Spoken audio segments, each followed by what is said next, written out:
Welcome to this CEO Dialogue. I'm sure many of you know Barry already. Yeah, Barry Cozier, Sustainability Director of the AFGC. Thanks for taking the time to join us today.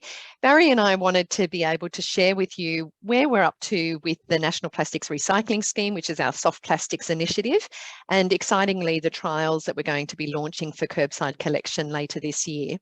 We also wanted to be able to share with you a bit about just some packaging risk for regulation that we've seen happening in other markets, which is one of, but not the only driver for why we really need to get this work kicking along. I think primarily we're just trying to solve a circular economy problem where there's a gap at the moment that doesn't exist.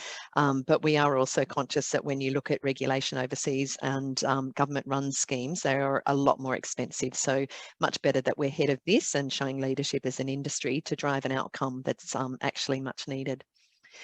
So I'm going to run through some slides and then we'll leave some time at the end for some Q&A, and you can drill Barry on all things detailed and technical because he's absolutely been the driving force behind this. Barry has a background working not only in FMCG but also in the waste and recycling industry, so brings a really unique perspective and has done an enormous amount of work on this project and really been able to just get very good engagement across the whole supply chain that was previously resistant to collection of soft plastics. And just for your background as well, I've got quite a background in sustainability. I used to be in Barry's role as Director of Sustainability before I became the CEO, and I previously chaired the Packaging Covenant of Australia as well. So I have a good grounding on those issues too. So I'm just going to kick off then with can you all just check that you can all see my slides? Yep. Okay, so I'm now just, right. So I'm just going to kick off with, a reminder about what the National Soft Plastics Recycling Scheme is. And we are looking at rebranding it because it is specifically around soft plastics. So I just wanted to make that sort of aware because I know some of you have and some of you don't really have soft plastics. But what we are focusing on is consumer soft plastics. So not the shrink pallet wrap, but the soft plastics that is around the actual product. So we're looking at collecting and recycling soft plastics back into packaging. And we're looking at doing that through a curbside collection scheme. And we're looking then at using advanced recycling, chemical recycling, which is a new process to be able to create food grade or pharmaceutical grade soft plastics that then give you that recycled content. As I say, we are limiting this to soft plastics because soft plastics comprises 1/3 of all plastic packaging, and only about 2% of consumer soft plastics is actually being collected at the moment through the Recycle program. And that's a great program, and we're working collaboratively with them, and we'll talk more about that relationship later. But it's the area where there isn't a technology solution. So when we started this process, we were very much looking at how do we try and drive more investment in soft plastics recycling infrastructure through chemical recycling in Australia, because it's that technology that's needed to be able to break it down into food grade safe material. The scheme that we're putting together will be a scheme we'll look to launch in around 2024 that will be branded by our sector, and it will be designed, funded and operated by the industry. And we're pulling together all the mechanisms and design around that scheme. And the initial cost of the scheme, we're estimating to be around $90 million. And while that sounds like a lot of money, you compare it to the cost of the CDS system, which is $2.1 billion for just one, type of packaging for beverage containers. And that's even higher than what the rest of the cost of the curbside collection system is. So what's the problem that we're trying to solve? You may have seen this circular economy diagram before. It's based on one that Nestle used for a trial that they did on soft plastics recycling last year. So if we look at the top, we've got the consumer product. It might be your bread bag, your cereal bag liner, your ice cream wrapper, your toilet paper wrap, etc. That product largely is going into landfill at the moment. And so to turn that back into packaging, we need to have scalable collection. We need to be able to really utilise the curbside collection network because that gives us those economies of scale, both in terms of value and volume of material. So there's a gap where that doesn't exist at the moment. The second gap at the moment is around the other two coloured boxes down the bottom, the 4 to 5 plants that are proposed for conversion into oil and the decontamination process. They're currently not in existence in Australia at the moment on a scaled level. And then those materials, once the material's collected, sorted, decontaminated, turned back into crude oil, it then gets refined and made back into plastic, which can then be made back into film and back into branded packaging. So this gap at the moment around the sort of decontamination processing stage and the conversion through chemical processing isn't in place. But really pleasingly, since we've started this work, there's been a huge amount of interest in this, and there's been commitments now made by several organisations to invest in soft plastics chemical recycling infrastructure in Australia. So we're now really focusing our scheme around the collection end, because that's where the market failure is. Barry, did you want to just mention anything else on those other proposals for those plants, sort of the stage they're up to and the certainty around them? Yeah, just probably some numbers behind it. There's about 400,000 tonnes of soft plastics put on the market every year. It's a third of all plastic packaging, and only 2% is recycled at the moment. So we've got a massive gap. So we thought we would have to direct funds to fix that. But at the moment, there's now 4 or 5 providers fighting to be first at market. So Brightmark has a 200,000 tonne plant. They've already had a launch out at Parkes. Qenos, who you're probably buying your polyethylene resin through, they're the polyethylene manufacturer, building a 100,000 tonne plant. Lysella are building a 20,000 tonne plant, but will then will scale to 40 and 60,000. They're working very closely with Viva.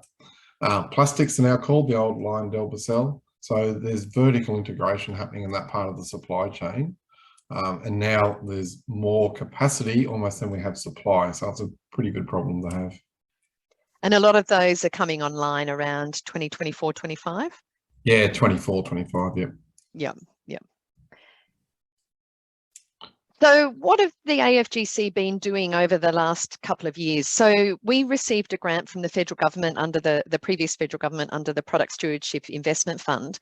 We received $1 million to essentially develop the arrangements for a scheme. So a lot of work's gone into developing the scheme arrangements, and that's trying to understand more around the technical solution as well as the operational solution, what a funding model around this looks like, and then of course a governance model. So essentially we're developing a model where businesses will voluntarily join a scheme.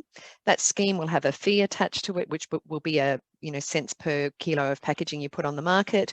There'll be certain obligations as being a member of that, and then we'll be looking at having other supply chain partners involved, like the retailers as well as the waste and recycling and the packaging industry. And then under that scheme, material will then get collected, and then we will channel that off into chemical processing and then entering into the plastic supply chain. It's been a huge amount of work to bring all of this together, but we're really well progressed. And the next stage that we want to do is trials, and the funding and the governance models, all of that part of it, we're finalising later this year, and we'll brief members more on that down the track. But that full scheme we're looking to launch around 2024. And in the lead up to that, we're looking to just work with members around being able to support some trials so we can really test the collection models and understand more around that.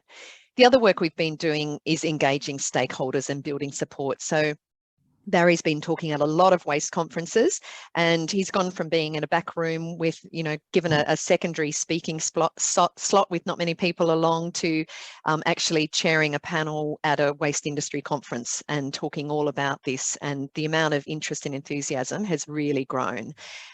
We've now got councils who previously were reticent to have soft plastics in their bin, champing at the bit to be part of trials and work with us. So that support's been great. I've also been engaging Leah Weckett from Coles and Natalie Davis from Woolworths, and we've also reached out to Audi, and we're going to be having more discussions with them about how they can get further involved in this as well. So the next stage really is the trial stage. So what we're trying to do there is trial the collection of soft plastics in a curbside yellow top recycling bin. We're looking at about 10,000 to 16,000 households, and we're working across the councils that you can see there on the screen. So Melbourne, Geelong, Macedon Ranges down in Victoria, Albury and Lismore and Northern Beaches of Sydney and the Central Coast of New South Wales. And then also working on a council in South Australia. Depending on the level of support we get from members, if we do receive enough money, we will also look at if we can do something in Queensland and in around the Brisbane area as well. And we may even potentially look beyond that. So the trials will be operating from late this year, around November, through to about March next year. And our negotiations are very progressed with these councils. Some of them are already, starting to look at this issue. Some are sort of further along the process than others, but they're all very keen to be engaged and involved in a collection trial with us. So why are we doing the trials and what specifically are we trying to find out from them? So we're wanting to collect some different data. So some of it's going to be about the consumer response, so different collection systems and the impact that that then has on material quality and the quantity of material collected. We're going to be using a bag that consumers put their soft plastics into, and then that bag goes into the yellow bin. And, through the trial, it'll probably be manually sorted off, but ultimately we want to get to a point where that can be sort of optically sorted and separated from the rest of the recycling material. So we're using a bag that consumers put their material into. We're also going to see if we can trial consumers using their existing bag and putting just a tag around it, because there's different costs involved in those models. We are also trying to confirm what the costings of a full scheme would look like before we set a levy for brand owners. We have done some work with consultants who have given us some information on their estimates of costings, and they have varied considerably, and the upper end of that is significantly more expensive than the lower end of that range. And so we have agreements from councils that they will provide open book costings, so we'll be able to get a true and accurate understanding around what the collection costs are. And then we're also wanting to make sure that when we set the levies, we can take off what costs those councils are avoiding. So at the moment, this material is going into landfill, and we want to understand what those costs are so that then we can net that off, so that we're only having to pay the difference if they're making that as a saving. We want to understand what the household participation rates in this sort of scheme is, and we want to confirm that there's no impact on recycled paper. So one of the biggest paper manufacturers and cardboard manufacturers in the country has some concerns that the soft plastics could contaminate and impact on the value of recycled paper and cardboard. So our understanding from talking to others is that that should not be a problem, and we just want to be able to validate that. And then lastly, we've got a couple of obligations. So one is our grant obligations require us to have some trials done by sort of March next year, and the rest of the grant is used for developing the scheme arrangements. So that work all needs to be completed by March. And then we want to be able to showcase the industry's commitment, and this is really important. And we'll talk to this later on, that there are some regulatory pressures in this space, and it's really important as an industry that we can showcase that we're not just talking about this and doing paperwork. We've actually progressed to a really important stage of being able to test and trial something, and then to be able to promote that to governments at a state and federal level, to along the supply chain within the industry more broadly. So the cost of the trials, so we're going to do trials from the end of this year, and then next year we're going to make those into full households in those electorates. So that will be considerably more consumers and a lot more expensive to run the pilots. But that phase we'll be looking to do around mid next year. So for the phase one, the trials from the end of this year, we're looking at contributions from brand owners that use a lot of soft plastics to be able to support the trials, and the grant funding is helping to cover our costs in pulling all of this together. And then we're also in discussions with councils around what contributions they can make towards this as well. So we have set a bit of a simple funding model. When we move to a full scheme, we will be looking at eco-modulated fees where the value of the fee will depend on how much you put on market, whether it contains recycled content and various sort of factors. But for the purposes of the trial, we're just trying to keep it really simple. So we're asking businesses that have a turnover of less than 250 mil to contribute 10,000, businesses between 250 and 500 mil to contribute 25,000, and businesses over 500 mil to contribute $45,000. And then, as I say, if we end up recovering more than we need, then we'll be able to scale the trials up or save some of that money to use in the pilot phase for next year. And by comparison, in the UK, they're running some flexible collection trials, which are only store collection trials like the Red Cycle program, but they've got brand owners paying £200,000 a brand towards those trials, so significantly more expensive. We've been running several of these sessions and also written to all members about this, and really pleasing that we've got PepsiCo, Lactalis, Mars, Mondelez and Kellogg's have already committed to funding. We've got a number of other businesses that are engaged in our steering committee and working groups who look like supporting it as well. So we're getting good traction from the membership, which is really pleasing. What we would hope is that in supporting the trial, you'd actually be doing it, you know, on the basis that this is actually a really critical piece of work to take this closing of the soft plastics loop forward. But in addition to that, we're trying to make sure that there is some member value around supporting the trials as well. So we'll be promoting brands who are financially supporting the scheme through our website for the scheme. We'll be promoting them to government and in all of our public relations around the trials. And then when we launch the trials, we'll be sending a bag and a letter to consumers, households, and in that we will spell out that this trial has been supported by companies, you know, A, B, C, D, etc. And then, of course, brands supporting the trial will be able to feature their support in their own public relations as well. So what's the alternative if we don't do this? Product stewardship is absolutely coming anyway. If you look around the globe, there has been a really strong move, not just towards product stewardship, which is actually the full kind of value chain, packaging companies, councils, waste recycling, brand owners and consumers. You know, that's what product stewardship covers. But in a lot of places, there's a move just towards extended producer responsibility, where you've actually got the brand owners only being the ones who foot the bill and cover the costs of a lot of these schemes. In Australia, the plastic recycling rate, the target is for 70% recycling target by 2025 under the national packaging targets. But at the moment, our recycling rate for plastics is only 16%, and that's after 3 years. And it's actually gone a little bit backwards rather than forwards.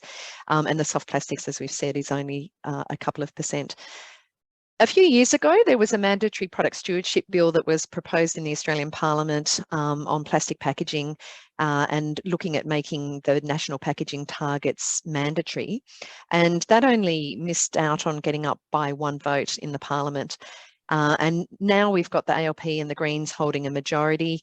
And also, the government has been reviewing the legislative framework that sits around packaging. So under the previous government, there was a review of the NEPM, which is the National Environment Protection Measures for used packaging materials. It's a regulatory framework under which brand owners are required to collect and recycle a certain amount of packaging or face fines. And one of the ways that you meet that obligation is by being a member of the Packaging Covenant. So that model has been criticised heavily by environment groups and the Greens, and the review was done by the previous government, but it hasn't been responded to. So that's just sitting there waiting for a response, and it gives the new Minister for Environment the opportunity to be able to do something different if she really wanted to. And the discussions we've had with Environment Minister's office already is that, you know, they see that there's great ambition within the industry around the national packaging targets, but that there's not enough by way of action and plans, and that they're keen to you know, look at the issue from a principles perspective and to sort of, you know, really sort of rethink things. So I think that comes with some, you know, real potential risk. And then if we look at what's happening overseas in New Zealand, there's been a decision already made in the New Zealand Parliament that brands will fund and collect the recycling of all plastic packaging. So they're in the midst of trying to develop a scheme, and we're liaising a lot with New Zealand to share our learnings. And they're looking at collecting PET, HDPE and polypropylene as part of that scheme. In the UK, that's our worst case example. So they've had product stewardship in place for over 10 years already, and that's costing brands £140 million per annum. That scheme has been seen as lacking, as inadequate in performance, and so the government has now added on additional layers of regulation. So they've got now an extended producer responsibility scheme that's $1.7 billion pounds rather per annum, and now they've also added on to that a plastics tax and a container deposit scheme, and so you can see that the costs of all of that becomes rather astronomical. It's also going to be all operated by a government entity, and so I don't think you get necessarily the same efficiencies as you get from an industry-run scheme. And when we've looked at other markets like Canada, you know, over there again, you've got some schemes that are run by governments or run by the waste industry, and they become a lot more expensive and don't necessarily deliver the outcomes that are needed. So, so what's next for us? So we have already actually, I didn't update this one, but we've written to all of our members seeking support and commitment for financial contributions by the end of September. We're incorporating trial learnings into the scheme arrangements that we're developing for when we fully launch the scheme in 2024. We'll be broadening out to pilots in mid next year. And then we're going to be next year setting up an entity that will run the full scheme. So a bit like with container deposit scheme, there's the exchange for change and, you know, different names in different states, an entity that runs the CDS. Similarly, we'll have a producer responsibility organisation or a PRO who will operate the scheme, and we'll be having discussions with the AFGC board about how we design that. So potentially as a subsidiary of the AFGC to establish an entity to run the full scheme when we launch it. We'll also be applying for ACCC authorisations, and one of those is just around the sort of cartel provisions, because it'll be all of industry coming together to agree around certain obligations and costs and all of those sorts of things for the scheme. The other authorisation we're looking into is around being able to pass through the costs. So on the paint back scheme, they had a resale price maintenance authorisation that allowed then the costs that the brand owners bore to be passed through to retailers. So that's something that we're giving consideration to as well. We will then, apart from the seeking support for the trials now, we'll be going out to members next year to get them to sign up to being members of the scheme. So like you sign up to be a member of the Packaging Covenant, sign up to become a member of this scheme, and then we would be looking to roll that out in 2024. We are keeping in mind that if we don't get enough brand owner support for it, plus also, you know, given that a lot of packaging also comes from other sectors outside FMCG, we may need to actually move towards having the scheme regulated to be able to avoid free riders. So that's something that we're giving consideration to, but really important that we try and at least get it started as industry, because it gives us that control over the design of it and being able to keep it cost effective and efficient. And as I say, we'll be looking to roll out a full scheme in 2024. So that's just a quick whirlwind of what it is that we're doing. So what I might do now, Barry, I'm just going to put you on the spot for a minute, which is Barry's just been overseas in Europe and been able to see some of the technology in action and see different schemes. Barry, if you can just give us a couple of minutes on your sort of top line observations. Yeah, okay. Probably as Tanya's already alluded to, I went over there looking at the different product stewardship organisations, what's successful, what isn't, and it was very, very clear. I spent a week in the UK and I met with member companies, a lot of those who are represented here, as well as the PROs themselves. And what's happening in the UK is the case of what not to do. It's highly expensive. There's no measurement, there's no controls, there's no results. Then you head to Ireland, Belgium, or the Netherlands. Really good results, collecting a lot of materials, and it's low cost and industry controlled. They're all 100% industry controlled, and they're hardly pushed, or they're pushed by the government, but they're left independent to actually run them and run them as businesses. Whereas the UK, you've now got taxes and levies, and it's band-aids upon band-aids. So we really want to make sure we stay ahead of government and copy those learnings. The other big learning was, because I worked in the waste sector here during the China sword crisis, when the whole industry collapsed, the waste industry collapsed globally, and the technology that's in the UK, sorry, in the EU, like a really good recycling facility here like Visy might have 1 or 2 optical sorters. A small MRF or recycling facility in Ireland had 8. Their best facility had 14, and in Germany they have up to 40. So they're able to collect everything that's deemed problematic here, and it's just being collected and recycled. So, and the cost per household is really quite low. So that was probably the whirlwind tour, and actually went to Plastic Energy's advanced recycling plant and stood there and watched as plastic went in one end and oil came out the other. And it is a very efficient process, and the global demand is off the Richter scale. So they're keen to build as quickly as they can. So focus for us is feedstock and getting it through the waste sector. And so, you know, while we say we're focused on soft plastics, the other thing we have kept in mind with this is designing a scheme and a model that could be used for other problematic materials if we need to. So whether it's Tetra Paks or, you know, other types of materials, that's something that we'll absolutely give consideration to in the future. That's probably one thing worth mentioning, because we are talking to Tetra Pak a lot. Because the infrastructure required in the facilities that we're looking at will also benefit Tetra Pak. So, so we are looking at where we can combine our forces and get efficiencies. And what that has done is, in the government processes where they're looking at what's deemed recyclable, they're staying within the definition of recyclable, because they know what we're working on. Otherwise, things like Tetra Paks could have been deemed not recyclable, soft plastics the same. But at the moment, they're all still in. Well, look, thank you all. I really appreciate your time and your interest in this work, and we'll keep running some of these sessions down the track as the trials evolve, and really looking forward to hopefully hearing support from those of you that are able.